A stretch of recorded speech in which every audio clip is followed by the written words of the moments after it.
Bienvenidos amigos televidentes de TV Maya, el canal multicultural de Guatemala. Bienvenidos a su noticiero Maya ESI, Maya Noticias. Para mí será un gusto informarles sobre los hechos más relevantes de la vida nacional.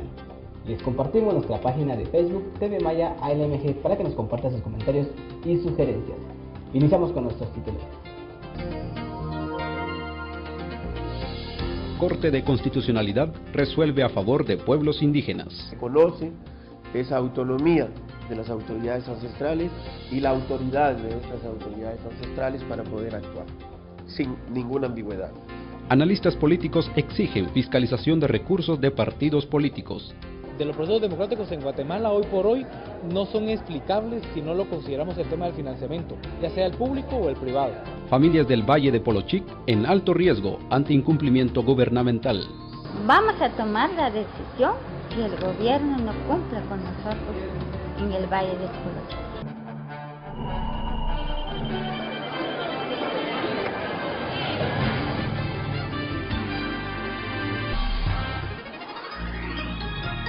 Organizaciones del sector salud recomendaron al gobierno de Guatemala implementar medidas para contrarrestar el alto índice de embarazos en niñas y adolescentes. Sectores de la sociedad civil recomendaron a entidades del Estado involucrados en el tema de educación y salud tomar en cuenta en la currícula educativa clases de educación sexual y salud reproductiva en los centros educativos, porque consideran que es necesario para reducir las brechas de embarazo en niñas y adolescentes en el país. Las organizaciones hacen énfasis a lo establecido en la Constitución Política de la República de Guatemala, en donde establece que el Estado tiene la obligación de proteger y promover la educación sexual y reproductiva. Según Paula Barrios, coordinadora general de Mujeres Transformando el Mundo, la educación sexual y reproductiva forma parte de la jurisprudencia de los jóvenes. Por ende, el Estado tiene la obligación de crear las acciones correspondientes en educar sexualmente a la niñez y adolescencia. Sí, bueno, el Estado de Guatemala este año le toca rendir informe ante el Comité de la CEDAW sobre los avances en cuanto a la prevención y la atención de todas las formas de violencia contra la mujer y discriminación. Bueno, Guatemala ha avanzado en materia legal para atender la violencia contra la mujer. Sin embargo, en el aspecto de derechos sexuales y reproductivos consideramos que aún falta que el Estado tenga una política de el abordaje de los derechos sexuales, sobre todo de las niñas y las mujeres. Nos preocupa mucho el alto índice de embarazos en niñas y adolescentes y bueno, la absoluta ausencia del Estado para atender estos casos. Sí, es indispensable, es necesaria, además es un compromiso de Estado. Las mujeres, los niños y las niñas tienen derecho a conocer sus derechos y uno de ellos es la sexualidad, el abordaje de la sexualidad como un derecho pleno para todas las personas, pero sobre todo para los jóvenes, quienes son sujetos de estos derechos, son personas que ya interactúan en esta sociedad y que están necesitados de información. Sí, bueno, tenemos un marco jurídico bastante amplio. Lo que nosotras consideramos hacen falta políticas y planes para implementar, por ejemplo, estos convenios internacionales, la Ley de Protección de la Niñez y la Adolescencia, la Ley de Maternidad y Paternidad Responsable y una serie de marcos que se quedan únicamente en una norma escrita si no hay planes de implementación. Por ejemplo, que en los centros educativos hayan planes, cursos específicos para abordar no solo la sexualidad de las mujeres como únicamente desde el ámbito de la reproducción, sino en el ejercicio pleno de la sexualidad, de que todas las personas tenemos pues derecho a gozar. Sí, bueno, desde el Ministerio de Educación esto es un requerimiento, está ahí incluido en la currícula. sí nos preocupa que se delegue a, por ejemplo, la iglesia, el proporcionar esta información, pues que sí responde a una postura muy conservadora o, por ejemplo, pues recientemente han habido casos en que el Ejército de Guatemala da charlas sobre moral o derechos de los jóvenes. Eso nos preocupa, no son los entes encargados, deben de acudirse a las instancias educativas que tienen metodologías y pues metodologías acordes a los jóvenes y sobre todo una información certera, verídica, basada en evidencia científica y no bajo preceptos morales. Bueno, hay instancias de jóvenes, están, por ejemplo, los espacios donde articulan los jóvenes, que desde ahí pueden articularse, Incide Joven, el movimiento de la niñez y la adolescencia. Creo que a este espacio nos convoca como sociedad en diversos ámbitos también. Se debe hablar en la familia, en los centros educativos, en la sociedad, pero de una manera más amplia y con la información veraz. Muchas gracias. Gracias. Las organizaciones recomendaron al gobierno a disponer a instituciones con experiencia en educación sexual y no a entidades como el Ejército de Guatemala y la Policía Nacional Civil para impartir charlas en los centros educativos. El decreto 87/2005 de la Ley de Acceso Universal y Equitativo establece que los estados adscritos tienen la obligación de establecer servicios de planificación familiar e integración de programas de salud reproductiva en los centros educativos. Ante las grandes irregularidades de los partidos políticos, analistas políticos recomiendan iniciar un proceso de fiscalización de los recursos de las organizaciones políticas. A pocos meses de iniciar las campañas para el proceso electoral 2015, expertos en el tema político consideran que es indispensable la fiscalización de los recursos de los partidos políticos para determinar que no exista financiamiento de sectores oscuros que únicamente legitiman la corrupción. Los expertos consideran que este proceso electoral es el más caro y opaco en la historia del país, debido a la degradación de los recursos de los partidos políticos recibidos por financistas que legitiman y perturban la transparencia. Ante esta situación señalan que la participación de la ciudadanía en denunciar las campañas anticipadas será indispensable para desmantelar las irregularidades de los partidos políticos. No obstante, agregan que se debe presionar a las instituciones del Estado como el Tribunal Supremo Electoral, la Contraloría General de Cuentas y el Ministerio Público para ejercer la labor que le corresponde en este proceso electoral con el fin de fiscalizar los recursos de los partidos. Bueno, este es un foro organizado por el denominado así Consorcio Universidad de San Carlos, Universidad Rafael Landívar y ACIES, que tenemos una alianza de hace varios años enfocada en varios temas y decidimos en esta ocasión abordar lo que para nosotros es el talón de Aquiles de la democracia. De los procesos democráticos en Guatemala hoy por hoy no son explicables si no lo consideramos el tema del financiamiento, ya sea el público o el privado. Y eso fue un poco alrededor del cual giró esta actividad, en donde contamos con expositores como Marvin Flores de Acción Ciudadana, Philip Chicola del CACIF y su servidor. Fundamentalmente, digamos, advertimos acá cómo la responsabilidad que si bien tiene el Tribunal Supremo Electoral, tiene que ahora hacerse más evidente las otras instituciones que también tienen responsabilidades directas en este tema. Directamente, por ejemplo, en el caso de la Contraloría de Cuentas, ha habido ahí una especie como de silencio, una suerte de poco involucramiento en lo que tiene que ver cabalmente la auditoría, el velar, el monitoreo por los recursos públicos. En el caso de la IVE, de la Intendencia de Verificación Especial, también es importante, tomando en cuenta que muchos de los recursos realmente no entran a la contabilidad de los partidos.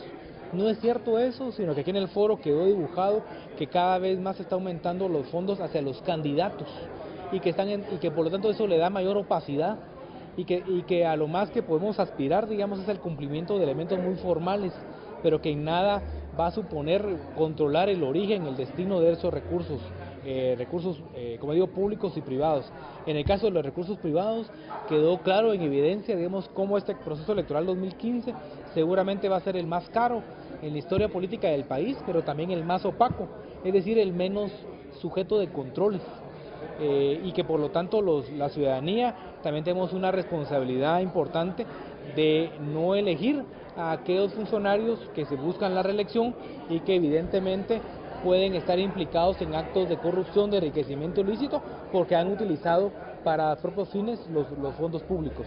En resumen, diríamos que el eslabón en la columna vertebral del proceso electoral pasa por el tema de financiamiento, que buscar solamente la transparencia puede ser un objetivo, digamos, importante, pero insuficiente, porque hoy por hoy los partidos pueden transparentar sus cuentas, sus documentos, pero eso no nos dice mayor cosa sobre los orígenes y sobre también el cobro de facturas que después va a ocurrir cuando a nivel local o a nivel nacional queden esos candidatos que fueron financiados, digamos, hay un cobro de factura que también termina erosionando muchísimo la democracia en el país. En el caso del sistema bancario, lo que dije fue la necesidad que hay que el sistema bancario se implique más directamente, más allá de la famosa regulación del secreto bancario. Creo que indiscutiblemente hay una parte del financiamiento que pasa por sus fondos, pero lo que quedó también en evidencia es que cada vez más es el efectivo, es dinero en efectivo el que es el principal alimentador de los recursos de los partidos, y sobre ese efectivo poco se puede hacer, porque eso ya no digamos, es casi como incontrolable, pero que el único dique, la única posibilidad es que la ciudadanía que conozca a nivel local que el candidato a alcalde, que el candidato a diputado pueda estar, digamos, teniendo recursos en efectivo, lo denuncie, y lo denuncie aún y cuando eso represente, digamos, algo que en Guatemala no se ha hecho mucho, pero la denuncia ciudadana termina siendo hoy en época electoral absolutamente decisiva, porque solamente el ciudadano que está cerca, que está viendo al candidato o a los candidatos, que está viendo que tiene unos recursos extraños, digámosle, que no están entrando por el lado correcto, es solo esa persona la que no, porque de lo contrario, las instituciones académicas o de sociedad civil, este tipo de circunstancias es absolutamente casi imposible que las podemos rastrear. Entonces el elector, el ciudadano está ahora está interesado en el tema de cómo regresar al país por un cierto carril, digamos, el país se nos fue.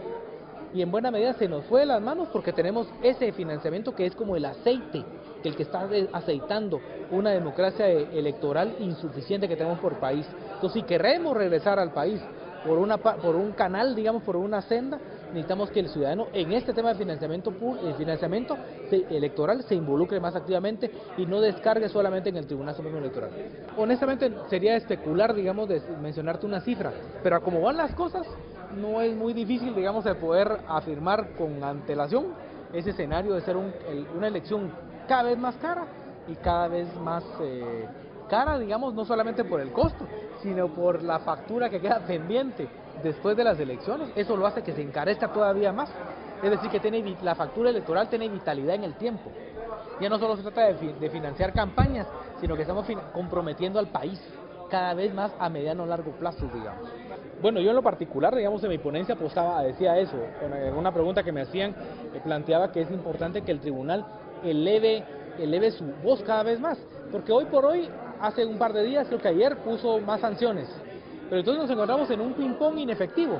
El tribunal sabe y pone sanciones, y el partido las apela y no las cumple.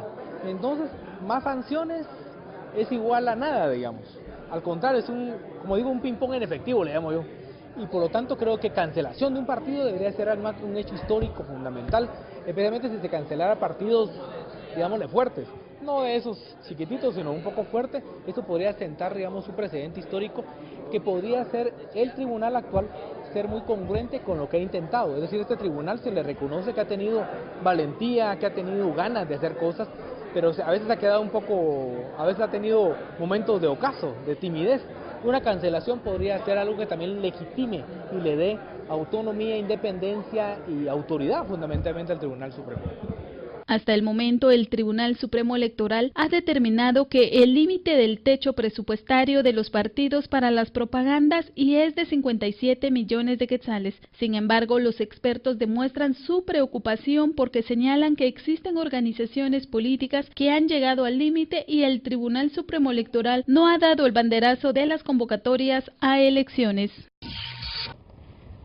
La Corte de Constitucionalidad amparó a comunidades indígenas en base al convenio 169 de la Organización Internacional del Trabajo, en donde establece el derecho a la consulta. Esto significa que el Estado garantiza la forma en que se busca el desarrollo social, económico y educativo de las comunidades.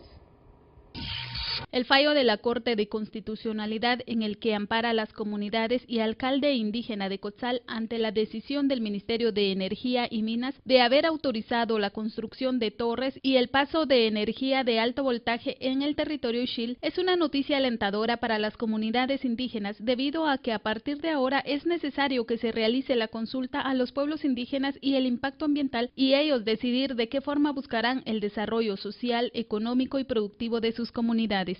Alcaldías indígenas y comunidades de Cotzal, Chajul y Nevaj se expresan después de la resolución emitida de la Corte de Constitucionalidad que ampara al Consejo de Autoridades Ancestrales de las Comunidades Indígenas Ixil de Cotzal en el caso del expediente 156-2003 ante las comunidades mayas, xincas y garífunas y los sectores y organizaciones sociales que defienden los derechos humanos y los derechos de los pueblos indígenas. En el año 2012, el alcalde indígena Concepción Santal, en representación de comunidades y autoridades ancestrales de Cotzal, presentaron una acción de amparo ante la Corte Suprema de Justicia en contra del Ministerio de Energía y Minas por haber autorizado a la transmisora de energía renovable S.A. proyecto subestaciones Uspantán y Chichoy 2 y línea de transmisión Uspantán-Chichoy 2, violando el derecho de la información, consulta previa y obligatoria de los pueblos indígenas mayas y xiles que viven en ese territorio desde hace más de 2500 años. Es decir, reconoce esa autonomía de las autoridades ancestrales y la autoridad de estas autoridades ancestrales para poder actuar, sin ninguna ambigüedad. En segundo lugar, se establece mediante esta decisión la obligación a cualquier autoridad estatal que en caso de solicitudes de cualquier licencia, operación o explotación minera, porque también lo menciona, minera, o de recursos hídricos o naturales, están obligadas a consultar a los pueblos indígenas previamente a otorgar la licencia. En esta ocasión, dado que otorgó la licencia, está ordenándole al ministro de Energía y Minas, a través también al gobierno, a través del Gabinete de Pueblos Indígenas, a que se realice obligatoriamente la consulta en un plazo no mayor de 6 meses, para respetar los derechos de los pueblos indígenas. ¿Qué abre esta posibilidad también? Cualquier licencia que de aquí en adelante el ministro de Energía y Minas autorice sin haber consultado a los pueblos indígenas, estará violando la Constitución, es una de las consecuencias de esta sentencia, estará violando la Constitución y nuestras leyes, lo que daría lugar a una persecución civil o penal en contra de ellos, en caso de no realizar esa consulta, porque ya es una orden de la Corte de Constitucionalidad. También dejó asentado algo muy importante, que estuvo el ministro de Energía y Minas y las empresas estuvieron cuestionando todo el tiempo en todas las autorizaciones, que el hecho de que se haya publicado en el diario La Hora y en cualquier otro medio de comunicación las solicitudes de licencias no constituyen un proceso de diálogo, ni siquiera un inicio de proceso de diálogo, y que esas publicidades no pueden invocarse por el ministro de Energía y Minas ni por las empresas como una forma de haberle notificado a las comunidades indígenas para que puedan ejercer sus derechos y el derecho de consulta. El ministro debe necesariamente consultar y obligatoriamente. Aparte de esto, en esta sentencia la Corte de Constitucionalidad fija un procedimiento para que el Estado consulte a las comunidades indígenas, en este caso de Cotzal, de acuerdo a los estándares internacionales. Esto reconoce la Corte de Constitucionalidad, que da las obligaciones constitucionales del Estado de Guatemala de respetar los principios y normas de carácter internacional. Deben de respetarse esas recomendaciones internacionales para la realización de la consulta previa y de buena fe y bien informada. Como ya les dije, es un proceso que debe determinarse en un plazo no mayor de 6 meses a partir de la sentencia quede firme, lo cual se hará probablemente, quedará firme en unos 10, 15 días, dependiendo de las últimas notificaciones. Y finalmente también otro punto importante es que dado que el ministro de Energía y Minas no consultó a las comunidades indígenas previamente, este proceso de diálogo le puede permitir a las autoridades ancestrales y a las comunidades indígenas de solicitar la suspensión o revocatoria definitiva de la licencia en caso de que se ocasionen graves daños y afecte de manera grave la vida de las comunidades indígenas. Entonces, esos son aspectos muy importantes que quedan hoy de una manera clara y que la Corte de Constitucionalidad ha otorgado finalmente a los pueblos indígenas el derecho a defender, a buscar su propio desarrollo social, económico, político, religioso, cultural, y que el Estado tiene la obligación de respetar. Sí, bueno, esto es favorable para los pueblos indígenas, creo que no solo para la región Ixil, sino que para otros pueblos indígenas que habitamos aquí en Guatemala. Bueno, tanto Ixete como el Jatuales tu tenam nilonca, tu Cusaloj, tu Chauloh, tu Nava, atilmalu fallo betiambalu Corte de Constitucional favor jetos, por lo tanto atil ella otachel nilonca ni inuhul ni jalinuhul cambalin tulebelucutenam. Y malteche we, Huachlal, Chiescobi, Quiche o Totonicapán o Quetzaltenango, ¿verdad? Que me ve de que el Corte Constitucional se van a fallar a favor de los pueblos indígenas. Entonces, cheque o junogel, ¿verdad? O a Quiche, o a Ixil, o a Mam, o Mayap, Cabij. Entonces, oportunidad, pues, o junogel, malteche Huachlal. Es una victoria de los pueblos indígenas de Guatemala, le toca al organismo ejecutivo y su gabinete de pueblos indígenas e interculturalidad demostrar seriedad, responsabilidad y transparencia, por lo que rechazan toda medida de engaño o acción que atente contra el derecho al bien común constitucional. En el 2015, el índice de delitos sexuales a menores de edad ha aumentado en 56 casos. En el mes de febrero, en donde se ve involucrado el concejal suplente de la Municipalidad de San Jerónimo, Baja Verapaz. El mes de marzo de 2015 hubo un alto índice de exámenes forenses por delitos sexuales, incrementándose 56 casos más que en el mes de febrero. Es decir, que las cifras van en aumento conforme pasan los meses con respecto a delitos sexuales. El que los niños y niñas y adolescentes sigan resultando heridos bajo el ataque de armas de fuego es solo el reflejo de que como sociedad estamos perdiendo el papel protector hacia lo más valioso que podemos tener. El maltrato infantil debe parar. Ronald Abilio Ortiz Catalán, de 40 años de edad, concejal suplente 1 de la Municipalidad de San Jerónimo y maestro del Instituto por Cooperativa de Educación Básica de San Jerónimo, Baja Verapaz, está prófugo de la justicia luego de ser señalado por el delito de violación con circunstancias especiales de agravación. Según el relato de la víctima, Ronald Ortiz Catalán impartía el curso de Artes Plásticas y Teatro en tercero básico del Instituto por Cooperativa, grado que ella cursaba, y desde el mes de febrero de 2015, el concejal docente empezó a pedirle que durante el recreo se quedara en clase para platicar. Todos los días solicitaba lo mismo. Lamentablemente, el día 7 de abril, cuando la adolescente se encontraba sola en su casa, el concejal Ortiz Catalán fue a buscarla y al momento que la adolescente abrió la puerta, ingresó por la fuerza para cometer el hecho de violencia sexual contra ella. 629 familias del Valle de Polochic se encuentran en alto riesgo de desnutrición debido a la acumulación de vulnerabilidad desde hace más de 4 años, cuando fueron violentamente desalojados.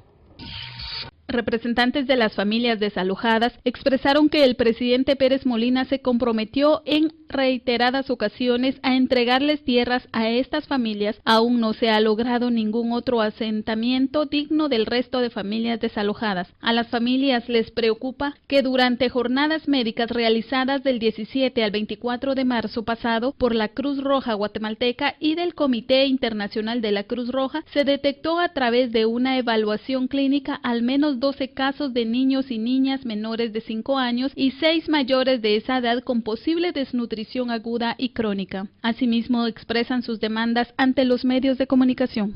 Como sabemos que nosotros que estamos exigiendo al gobierno que se cumpla con nosotros, la cual se comprometió a entregar tierra a las familias desalojadas en el Valle del Polo Chico. Nosotros estuvimos en una reunión ayer. Ante tal situación, demandamos al gobierno la pronta y sostenida atención de las niñas y niños detectados con posibles niveles de desnutrición, así como una rápida evaluación imparcial con estándares aceptados internacionalmente de la situación nutricional del total de niñas y niños menores de 5 años y de sus madres. La realización de la reunión de alto nivel con el presidente y los ministros solicitada desde mediados del año pasado. El incumplimiento cabal y sin atrasos del compromiso asumido reiteradamente por el presidente Pérez Molina de otorgar tierra a un asentamiento digno a las restantes 629 familias desalojadas en el Valle del Polo Chico. Recordamos al presidente que en octubre del 2014 diversos medios, incluyendo los oficiales, recogieron sus declaraciones donde públicamente expresó: no descansaré hasta reubicar a las familias del Polo Chico. El cumplimiento de las medidas cautelares otorgadas por la Comisión Interamericana de Derechos Humanos de no obtener respuesta, responsabilizamos al presidente Pérez Molina por la vida de las niñas y niños, de la situación de las familias desalojadas y de las medidas que de las comunidades realicen para resguardar y garantizar la vida de las familias. Coordinación, Convergencia Maya Guaquique, coordinación del ONG Cooperativa de Guatemala, CONGECOP, Comité de Unidad Campesina, Fundación Guillermo Torriello, Equipo de Estudios Comunitarios y Acción Piscolo-Social, ECAP, Comisión de Derechos Humanos en Guatemala y en Washington. Nosotros, como familias desalojadas, y si el gobierno no cumpla con nosotros, la cual se comprometió, nosotros vamos a organizar, y ya somos organizadas, y mujeres organizadas, hombres y jóvenes organizadas. Vamos a tomar la decisión si el gobierno no cumpla con nosotros en el Valle del Polo Chico. Ya estamos cansados de hacer tanta reunión, tantas conferencias de prensa, informes. Hemos participado en varias reuniones y aún todavía no han cumplido el gobierno con nosotros. Lo que queremos ahorita, queremos una respuesta para que él va a decir si va a cumplir o no. Eso es lo que necesitamos ahorita, porque oímos que ellos dijeron ayer, cuando estuvimos en una reunión, la cual fue solicitada por las organizaciones, que estuviéramos en una reunión en la Casa Presidencial, pero cuando nosotros llegamos aquí a Guatemala, oímos que él no va a tener lugar para las familias del Valle del Polo Chico en la Casa Presidencial. Son muchos, dicen, porque ellos no quieren que nosotros vamos a llegar en la Casa Presidencial, no es que el gobierno no quiere oír qué es lo que vamos a decir nosotros. Gracias, amigos televidentes, por habernos acompañado en esta misión. Antes de finalizar, saludamos cordialmente a las personas que nos ven en San Miguel Espantán por medio del canal 5 de la cablera San Miguel, y también a nuestros amigos televidentes que nos ven en Santa Cruz de Quiché por medio del canal 84 de Maya Cable. También a nuestros amigos televidentes que nos ven por medio del canal 5 de Navi Satélite en San Pedro La Laguna y San Juan La Laguna. Los esperamos en otra próxima emisión con más información.